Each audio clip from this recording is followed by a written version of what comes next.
नमस्कार साथियों, एक बार पुनः स्वागत है आप सभी का हमारे YouTube चैनल सार्थक ज्ञान पर। दोस्तों, देख सकते हैं आप मिशन वात्सल्य योजना अंतर्गत जिला बाल संरक्षण इकाई में संविदा भर्ती हेतु विज्ञापन। तो यह विज्ञापन है आपका महिला एवं बाल विकास विभाग का छत्तीसगढ़। भारत शासन महिला एवं बाल विकास विभाग द्वारा स्वीकृत मिशन वात्सल्य योजना के प्रावधानों एवं स्वीकृति अनुसार योजना के क्रियान्वयन हेतु जिला बाल संरक्षण इकाई के विभिन्न संविदा पदों पर भर्ती के लिए पात्र आवेदकों से दिनांक 28/11/2024 तक आवेदन आमंत्रित हैं। तो डेट याद रखिएगा, इसमें विभिन्न जो संविदा पद है उस पर 28/11/2024 तक आवेदन आमंत्रित है। ठीक, उक्त पदों पर भर्ती के लिए आवेदन संबंधित जिले के जिला कार्यक्रम अधिकारी या जिला महिला एवं बाल विकास अधिकारी कार्यालय महिला एवं बाल विकास विभाग को प्रेषित करना होगा।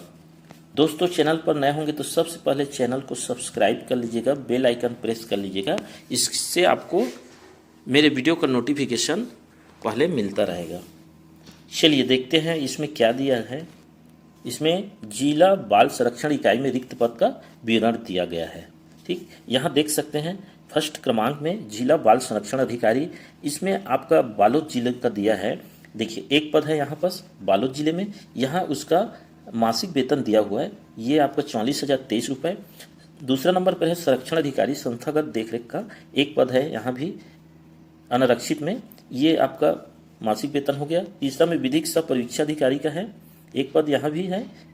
यहाँ चौथे नंबर पर सामाजिक कार्यकर्ता का है, एक पद आपका अन्य पिछड़ा वर्ग में, और सहायक सह डाटा एंट्री ऑपरेटर का है अनारक्षित में एक पद। आउटरीच वर्कर का एक पद है आपका अनुसूचित जनजाति का, एक पद है आपका अनुसूचित जाति का, अनारक्षित का भी एक पद है। इसमें टोटल इसमें 3 पद हैं आउटरीच वर्कर का। ठीक है, देख सकते हैं। तो ये बालोद जिले का है। इसी प्रकार आगे देखिए, यहाँ देखिए आपका जिला बाल संरक्षण इकाई बलरामपुर। तो यहाँ आपका संरक्षण अधिकारी गैर संस्थागत देखरेख और सामाजिक कार्यकर्ता का एक एक पद है। यहाँ देख सकते हैं, कैटेगरी वाइज आपको उसको देख लेना है। इसमें जिला बाल संरक्षण इकाई बस्तर में लेखापाल और आउटरीच वर्कर का भी एक एक पद है, देख सकते हैं। उसके बाद जिला बाल संरक्षण इकाई बेमेतरा का देखिए, एक पद आपका संरक्षण अधिकारी का, एक पद विधिक सह परीक्षा अधिकारी का, तीसरा है आउटरीच वर्कर का एक पद। उसके बाद देखिए जिला बाल संरक्षण इकाई बीजापुर का, ये आपका बीजापुर में है सहायक सह डाटा एंट्री ऑपरेटर का अनारक्षित में एक पद। उसके बाद जिला बाल संरक्षण इकाई बिलासपुर में देखिए, इसमें जिला बाल संरक्षण अधिकारी का एक पद है आपका अनारक्षित, और एक पद है आपका लेखापाल का, एक पद है डाटा एनालिस्ट का, और एक पद है आउटरीच वर्कर का। आउटरीच वर्कर का एक पद आपका सामान्य में है और एक पद आपका ओबीसी में है, 2 पद है इसमें। ठीक है, चलिए अब आगे देखते हैं दंतेवाड़ा का। दंतेवाड़ा का यहाँ देखिएगा, ये आपका जिला बाल संरक्षण अधिकारी का एक पद, संरक्षण अधिकारी का एक पद, विधिक सह परीक्षा अधिकारी का एक पद, सामाजिक कार्यकर्ता का एक पद, लेखापाल का एक पद, सहायक सह डाटा एंट्री ऑपरेटर का एक पद और आउटरीच वर्कर का 3 पद। तो देख सकते हैं इसमें। उसके बाद आपका धमतरी जिले का भी दिया है, जसपुर का है, कांकेर का है, कोंडागांव का है। यहाँ कोरबा जिले का देख लीजिएगा, कोरबा जिले का भी है। ठीक है, सामाजिक कार्यकर्ता, लेखापाल, डाटा एनालिस्ट, सहायक सह डाटा एंट्री ऑपरेटर का। कोरिया जिले का देख सकते हैं, महासमुंद का है। उसी प्रकार आगे देखिएगा सुकमा जिला का देखिए, यहाँ परामर्शदाता, सामाजिक कार्यकर्ता, लेखापाल और आउटरीच वर्कर का। ठीक, यहाँ पदों की संख्या दी गई है। रायगढ़ में देखिए जिला बाल संरक्षण अधिकारी का एक पद है, सामाजिक कार्यकर्ता का एक पद है। सूरजपुर जिले का भी यहाँ दिया है, सामाजिक कार्यकर्ता और आउटरीच वर्कर का ये आपका एक पद उसमें है, और 2 पद है आपका आउटरीच वर्कर का। चलिए, तो ये रहा तो रिक्त पद का। तो जिला वाइज ये आपका रिक्त पद हो गया। अब इसमें देखिए जो पद हैं उसमें क्या शैक्षणिक योग्यता, अनिवार्य कौशल और अनिवार्य अनुभव। तो इसमें फर्स्ट देखिए जिला बाल संरक्षण अधिकारी के लिए क्या अनिवार्य शैक्षणिक योग्यता है। तो किसी मान्यता प्राप्त विश्वविद्यालय से समाज कार्य, समाजशास्त्र या बाल विकास या मानवाधिकार या लोक प्रशासन या मनोविज्ञान या मनोचिकित्सा या विधि या जन स्वास्थ्य या सामुदायिक संसाधन प्रबंधन में स्नातकोत्तर डिग्री। तो ये सब में स्नातकोत्तर डिग्री होना अनिवार्य न्यूनतम शैक्षणिक योग्यता है, न्यूनतम। अब इसमें देखिए अनिवार्य कौशल में क्या बोल रहा है। तो अनिवार्य कौशल में है आपका कंप्यूटर पर MS ऑफिस या कंप्यूटर या वेब आधारित अन्य सॉफ्टवेयर में कार्य करने में सक्षम होना चाहिए। कंप्यूटर कार्य में MS ऑफिस वगैरह में सक्षम होना चाहिए। अब देखिए इसमें अनिवार्य न्यूनतम अनुभव, तो जिला बाल संरक्षण अधिकारी के लिए क्या बोल रहा है, महिला एवं बाल विकास या समाज कल्याण के क्षेत्र में प्रलेखन, प्रशिक्षण एवं क्षमता निर्माण, परियोजना निर्माण, ठीक है, परियोजना या निर्माण या कार्यान्वयन, निगरानी और परीक्षण में सरकारी या गैर सरकारी संगठन के साथ काम करने का कम से कम 3 वर्ष का अनुभव होना चाहिए। वांछनीय योग्यता में है आपका अंग्रेजी और हिंदी भाषा का ज्ञान। दूसरा है संरक्षण अधिकारी संस्थागत देखरेख, तो इसका यहाँ पास न्यूनतम योग्यता दिया गया है, इसको देख लीजिएगा। ठीक,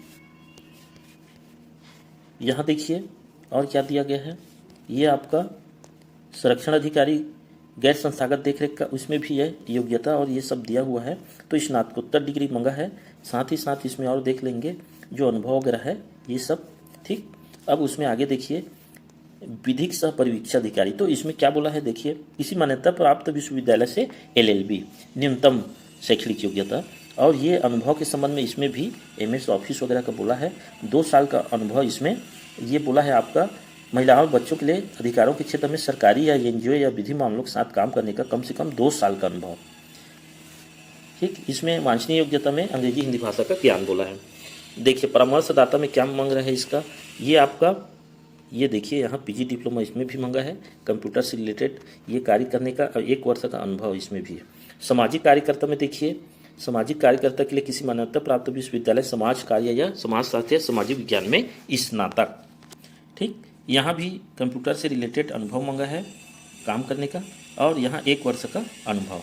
ठीक, लेखापाल के लिए देखिए क्या योग्यता मांगा है, तो लेखापाल के लिए अनिवार्य किसी मान्यता प्राप्त विश्वविद्यालय से वाणिज्य या गणित विषय में स्नातक एवं मान्यता प्राप्त संस्थान से टेली कोर्स का प्रमाण पत्र।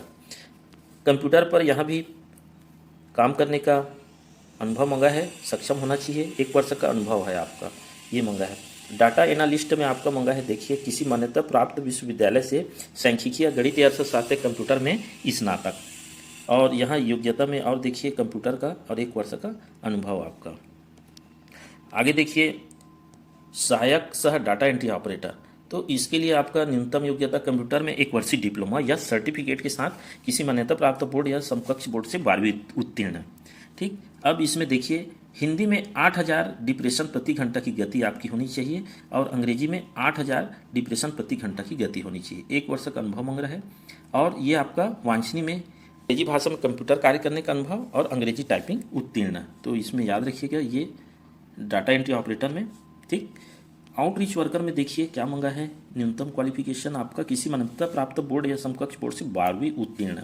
ठीक, 12वीं उत्तीर्ण मांगा है, और अच्छा संचार कौशल होना चाहिए, 1 वर्ष का अनुभव इसमें भी किसी भी आपका शासकीय अशासकीय जो कल्याण क्षेत्र में कार्य करने का। यहाँ दिया गया है देखिए पद के संदर्भ में क्या दिया है, पदों की संख्या परिवर्तनीय हो सकती है। तो इस प्रकार देखिए इसमें और क्या दिया है, आयु सीमा के संबंध में यहाँ देखिए आयु सीमा 1 जनवरी 2024 को 21 वर्ष से कम और 35 वर्ष से अधिक ना हो, और जिनकी छूट मिलती है इस तरह का कैटेगरी में तो अधिकतम आयु सीमा 45 वर्ष से अधिक नहीं होगी। बाकी सब दिया गया है। आयु के प्रमाणन के लिए 10वीं या 10वीं की अंकसूची मान्य होगा। ठीक है, जन्म प्रमाण पत्र या, और निवास के संबंध में क्या दिया है देखिएगा, निवास के लिए इसमें दिया है आपका अभ्यर्थी को छत्तीसगढ़ के स्थानीय निवासी होना अनिवार्य है। तो इस तरह देख सकते हैं इसमें पूरी जानकारी दी गई है। इसमें अंकीय प्रणाली के संबंध में मूल्यांकन के संबंध में दिया हुआ है कि प्रावीण्य सूची अंकीय प्रणाली के आधार पर तैयार किया जाएगा। यहाँ देख सकते हैं ये वाला न्यूनतम शैक्षिक योग्यता के प्राप्तांक के प्रतिशत 70% अंक दिए जाएंगे। ठीक, और ये अनुभव का यहाँ भी दिया हुआ है 10 अंक का यहाँ पर। ठीक, उपरोक्त में से प्राप्त अंकों के आधार पर प्रावीण्य सूची तैयार की जाएगी। तो यह पूरी जानकारी यहाँ दी गई है। यहाँ आपका व्यक्तिगत साक्षात्कार के संदर्भ में भी दिया है, 20 अंक का निर्धारित है जो कि ठीक है, ये देख लेंगे, पूरी जानकारी इसमें दी गई है। आवेदन का प्रारूप है, तो इसे अक्षरशः पढ़ के इसे फिलअप करके भेज देना है। तो चलिए इस वीडियो में इतना ही। तो जिन लोग इसका वैकेंसी भरना चाहते हैं, संविदा ये आपका संविदा भर्ती है, ठीक है, तो 28/11/2024 तक आवेदन कर सकते हैं। तो चलिए दोस्तों, आज की इस वीडियो में इतना ही। वीडियो पसंद आए तो लाइक और शेयर जरूर कीजिएगा।